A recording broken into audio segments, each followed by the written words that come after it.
গাজীপুরে সাংবাদিক তুহিন হত্যার প্রতিবাদে দেশের বিভিন্ন স্থানে বিক্ষোভ সমাবেশ হয়েছে। এ সময় খুনিদের দ্রুত গ্রেফতার করে কঠোর শাস্তি দাবি করেন বক্তারা। রোববার সকাল 11টায় পঞ্চগড়ে প্রতিবাদ ও মানববন্ধন করেছে সাংবাদিক ও সাধারণ মানুষ।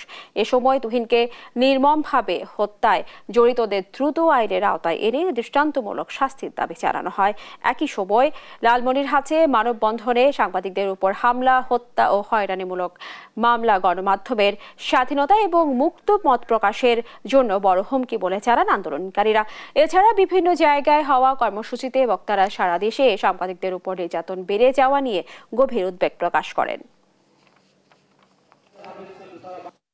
একজন সাংবাদিক যিনি সমাজের কথা বলেন, ন্যায়ের কথা বলেন, অন্যায়ের বিরুদ্ধে কথা বলেন, তাকে যদি এই নির্মমভাবে নৃশংসভাবে প্রকাশ্যে হত্যা করা হতে পারে, তাহলে একজন সাধারণ নাগরিক যারা আমজনতা তাদের কি অবস্থা একবার ভেবে দেখেন।